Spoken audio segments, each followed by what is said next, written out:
கலசாயம் குடிச்சுதாங்க sir. அந்த இது சாமி கையெடு கண்ணுக்குட்டி அவங்க இவங்க தாங்க சார் வாங்கி குடிச்சா. அவ பேர் கண்ணுக்குட்டி தாங்க சார், எங்களுக்கு தெரியும். கண்ணுக்குட்டி தாங்க சார் வாங்கி குடிச்சா. எப்பலேருந்து எங்களுக்கு விவரம் தெரிஞ்சில்தே வித்துட்டு இருக்காங்க சார்.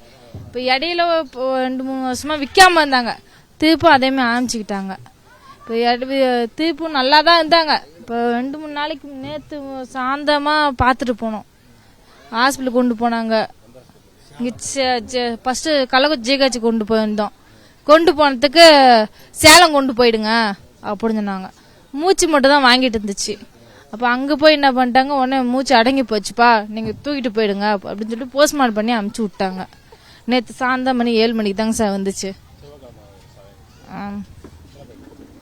எத்தனை பாயிட்லாம் நம்மளுக்கு தெரியாதுங்க சார். நாங்கள் அன்னன்னைக்கு ஓடனாங்க சார். எங்களுக்கு சம்பளம் கண்ணு தேயில வாந்தி வயிற்றால வயிற்று பயங்கரமா வலிக்குது, ஒன்றும் முடியல அப்படின்னு சொல்லிட்டு பொத்துன்னு கீழே விட்டாங்க சார். கண்ணு சுத்தமா கண்ணே தேயிலன்னு சொல்லிட்டாங்க சார்.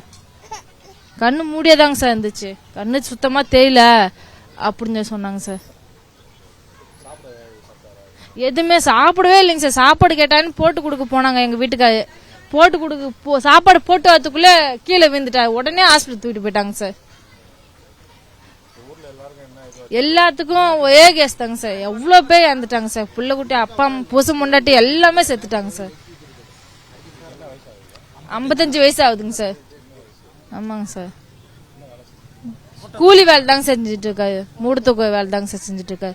அன்னன்னைக்கு 150 தாங்க சார் கிடைக்கும். அதனால அவ்வளோ போட்டு கோட்டை வாங்கி குடிக்க அளவு காசு இல்லைன்னு சொல்லிட்டு கம்மியாக கிடைக்குதுன்னு போய் குடிக்க.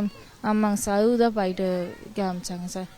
ஒன் ஷாப் மூடிட்டா 100 ரூபாய் பாயிட்டு விற்பாங்க, 150 ரூபான்னு விற்பாங்க. ஒன் ஷாப் மூடிட்டாலே அதிகமாக விலை விற்பாங்க. அதுக்கு பயந்துட்டே இவங்க இப்படி பண்ணிட்டு இருக்காங்க. இந்த கள்ளசாயத்தை சுத்தமாக நிறுத்தணுங்க சார். இது நிறுத்தினாதாங்க சார் ஒயின் ஷாப் நிறுத்தணும். இந்த கள்ளசாயெல்லாம் நிறுத்தினாதாங்க சார் எல்லாமே எல்லா குடும்பமும் நல்லா இருக்கும். எவ்வளோ பேர் எங்கள் மாமனார் சார், நான் மூத்த மாமாவை, 2வது மாமாவை.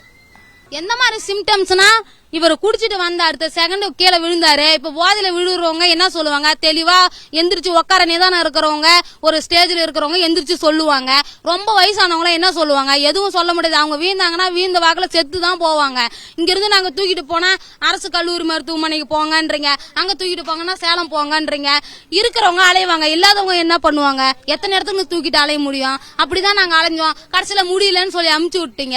அமுச்சு விட்டு என்ன நடவடிக்கை எடுத்துட்டீங்க, அரெஸ்ட் பண்ணிட்டு போயிருக்கிறீங்க. இன்னும் 2 மாசம் 3 மாசம் அவன் வெளியே வந்துருவான், திரும்ப அவன் அதை தான் பண்ணுவான். இதை நீங்க கரெக்டா நடவடிக்கை எடுத்து இதுக்கப்புறம் அந்த இடத்துல அந்த சாராயம் விற்காத வழியா நீங்க பண்ணாலே போதும். வேற எதுவும் எங்களுக்கு தேவையில்ல, நீங்க வேற எதுவும் எங்களுக்கு பண்ணவும் தேவையில்ல.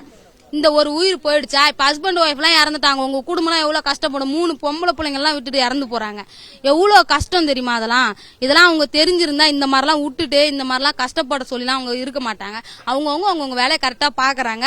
அவங்கவுங்க ஏசி ரூம்ல உட்காந்து நல்லா சாப்பிட்றாங்க. அவங்கவுங்க வேலையை தான் பாக்குறாங்க. அவங்க கல்லா கட்டு இருந்தா போதுமா, அதை தான் பாக்குறாங்க. அடுத்தவங்க குடும்பம், நமக்கு ஓட்டு போட்டவங்க அவங்க நல்லா இருக்கணும், அவங்களோட ஃபேமிலி நல்லா இருக்கணும், அவங்களுக்கு என்ன தேவைன்னு அவங்க யோசிச்சு செஞ்சிருந்தா இன்னைக்கு இத்தனை உயிர் போயிருக்காது. இதை மட்டும் கரெக்டா பார்த்து அவங்க செஞ்சா அது போதும். கள்ளசாராயம் இதுக்கப்புறம் இந்த தெருவில் விற்கவே கூடாது. இதுதான் எங்களோட கோரிக்கை. கற்பகம் கோர்ட்டு பாருங்க, இதோ பக்கத்துலதான் இருக்கு கோர்ட்டு. கோர்ட் இருக்கு, பேக் சைடுல போலீஸ் ஸ்டேஷன் இருக்கு. அவ்வளவு தைரியமா விக்கிறாங்க. யார் சப்போர்ட் இல்லாம விற்க முடியுங்களா? சப்போர்ட் இருக்கு. சப்போர்ட் இருக்கிறதுனாலதான் 100 வீடு இருக்கிற நடுவுல நீ விக்கிற. நீ அப்படி விக்கிறதுனாலதான் வாங்கி குடிச்சிட்டு எல்லாரும் சாகுறாங்க. நீ விக்கலன்னா யாரும் வரமாட்டாங்க. யாரும் உன்னை அடிச்சு நீ எனக்கு கொடுத்துதான் ஆகணும்னு யாரும் கேட்க மாட்டாங்க. இதுதாங்க இவங்க பண்ற தப்பே. இங்க நாங்க ஓட்டு கேட்க மட்டும்தான் வராங்க, மித்தபடி வேற எதுக்குமே வரல. இப்ப இந்த 40 உயிர் போனதுனால இந்த சைடு எல்லாம் இப்ப மைக்க தூக்கிட்டு எல்லாம் வராங்க. இது வரைக்கும் இந்த இடத்துல இது கருணாபுரம்ன்றது ஒரு ஏரியான்றதே இது வரைக்கும் தெரியாது. இந்த இடத்துல நீங்க இத்தனை உயிர் போய் தான் இந்த ஏரியா தெரியணும்னு இருந்திருக்கு. இப்ப உங்களுக்கு இப்ப இந்த உயிர் போனதுனால இவங்க எல்லாம் இப்ப எல்லாம் மைக்கு தூக்கிட்டு நாங்க அதை பண்றோம் இதை பண்றோம் அப்படின்னு அறிவிச்சுட்டு போறாங்க. ஆனா அவங்கவுங்க குடும்பத்துல இருக்கிற உயிருக்கான மதிப்பை யாராலையும் தர முடியாது. ஆமா, இவங்க காசு கொடுத்துட்டாலோ பணம் கொடுத்துட்டாலோ இதை அறிவிச்சிட்டோம் அதை அறிவிச்சிட்டோன்னு சொன்னாலோ யாராலையும் எதுவும் பண்ண முடியாது. எங்க மாமனார் மாதிரி உங்களால ஒரு ஆள் தர முடியுமா? அவங்க அப்பா அம்மா மாதிரி உங்களால ஒரு ஆள் தர முடியுமா? 3 பிள்ளைங்களை விட்டுட்டு செத்து போயிட்டாங்க. அவங்க அப்பா அம்மா மாதிரி உங்களால யாரால தர முடியுமா? நாளைக்கு அந்த பிள்ளைங்க வளரும். அவங்களுக்கும் எல்லா நல்லது கெட்டதையும் யாரு பாப்பாங்க? நீங்க பாத்துருங்களா? நீங்க குடுக்கற பணம் பாத்துருமா? எல்லாம் ஒரு குறிப்பிட்ட காலம் தான். நீங்க விக்கிற விலைவாசிக்கு இன்னைக்கு 1 கிலோ தக்காளி நீங்க 100 ரூபாய் விக்கிறீங்க. அந்த தக்காளி நீ குடுக்கற காசுல 1 வருஷம் வாங்கினாலே காலியா போயிடும். அந்த 3 பிள்ளைங்களை யாரு வளர்ப்பாங்க, யாரு கஷ்டப்பட்டு அந்த 3 பொட்டை பிள்ளைங்களை யாரு கல்யாணம் பண்ணி கொடுப்பாங்க? இதெல்லாம் இவங்க யோசிக்கவும் மாட்டாங்க. இவங்களுக்கு தேவை பணம் வருதா, கமிஷன் வாங்கணுமா, போனோமா, அப்படிதான் இருக்கிறாங்க. அப்படி இருந்ததுனாலதான் இன்னைக்கு இத்தனை உயிர் போயிடுச்சு. அதனாலதான் அவங்க தைரியமா சாராயம் விற்கிறாங்க. இப்ப அவங்க அரெஸ்ட் பண்ணிட்டு போயிருக்காங்களா, இன்னும் 2 மாசத்துல வெளியே வந்துருவாங்க. வெளியே வந்த அடுத்த செகண்ட் அவங்க என்ன பண்ணுவாங்க, யாரெல்லாம் பேட்டி கொடுத்தாங்களோ அவங்க எல்லாம் தேடி போய் அவங்க வீட்டு வாசல்ல நின்று இவங்க தான் எனக்கு பேட்டி எடுத்தாங்க, இவங்க தான், அவங்க ஒரு மாதிரி வெட்டிடுவேன் குத்திடுவேன் அப்படின்னு சொல்லுவாங்க. இவங்க இப்படிதான் அவங்க இங்க வந்து ஒருத்தவங்க போய் கம்ப்ளைண்ட் பண்ணாங்கன்னா, சார் இந்த மாதிரி சாராயம் விற்கிறாங்க அப்படின்னு கம்ப்ளைண்ட் பண்ணா அடுத்த செகண்ட் அவங்க கால் பண்ணி இங்க சொல்லிடுறாங்க. உடனே அவங்க வீட்டு வாசல்ல வந்து நின்று எப்படி நீ போய் கம்ப்ளைண்ட் பண்ணலாம் அப்படின்னு திட்டுறாங்க.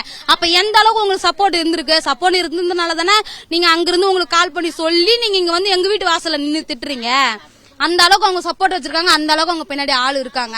சாராயம் விக்கிறவன், கள்ள சாராயம் காய்ச்சிறவன், ஒயின் ஷாப் நடத்துறவனுக்கு தான் இங்க மரியாதை. சாராயம் கோட்டர் கடை இருந்தாவே கம்மியா இருந்தது. கோட்டர் கடை மூடணும்னா சாராயத்துல தான் அதிகமா போகுது. இப்ப பட்டை சாராயம் 50 ரூபா 60 ரூபான்றான். இந்த 60 ரூபாய் கோட்டருக்கு போனா ஒரு பாட்டிலோட முடியும். இந்த சாராயத்துக்கு போனா 4 பாக்கெட் போகுது. இப்ப 4 பாக்கெட் போனதுனால தான் இது இலவசமா கிடைக்குதுன்னு சொல்லி தானே இவ்வளவு கூட்டம் போச்சு, செத்து போட்டாங்க. இதெல்லாம் நிறுத்துங்க, வேற ஒன்னும் செய்வானா, இதை நிறுத்துங்க. தண்ணி அடிக்காத இருக்கணும். குடும்பம் கஷ்டப்படுற குடும்பம் எல்லாம் வீணா போகுது. எல்லாம் மூட்டை தூக்குறவங்க தான். மூட்டை தூக்குற காசு ஃபுல்லா 50 ரூபா கூட வீட்டுக்கு வராது. மீதி எல்லாம் அந்த சாராய கடைக்கு தான் போகுது. சாராய கடை 60 ரூபா 3 பாக்கெட் 100 பாக்கெட் தான்.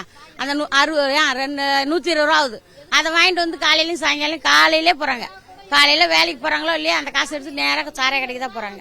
அந்த சாராய கடையை நிறுத்திட்டா பிரச்சனை இல்லை, கொஞ்சம் குறையும், கூட்டம் குறையும். இந்த மாதிரி இவங்க பேசுற மாதிரி அவங்க குடும்பம் கஷ்டம் அவங்களுக்கு தான் தெரியும். இப்ப எங்க அக்கா வீட்டுக்காரனே ஒரு நாளைக்கு 4 பாக்கெட் அடிக்கிறோம் தான் படுத்திருக்கான் பாண்டியில. ரொம்ப சீரியஸா இருக்கான். கண்ணு தெரியல ஒன்னும் தெரியல. ஒரு அக்கா காரியும் போய் அங்க படுத்திருக்கிறா. இன்னைக்கு ஒருத்தி போயிருக்கிறா. 3 நாளா கடந்து இன்னைக்கு தான் போயிருக்கிறா. இந்த மாதிரி ஒன்னொன்னா போயிட்டு இருக்குது. இதை கொஞ்சம் நிறுத்தினா பரவாயில்ல. இந்த இதுல இந்த ஆச்சு நாங்க யாரும் மேலேயும் குறை சொல்லல. தண்ணி சாராய கடை நிறுத்தினாவே போதும். நாங்க அடுத்தவங்க மேல குறை சொல்றதுக்கு வரல. சாராயம் குடிக்காத இருந்தா இப்போ 4 பாக்கெட் அடிக்கிறோம், 1 பாக்கெட் கூட அடிக்க மாட்டான். அவன் பாட்ட வீட்டு வேலையை பார்ப்பான்.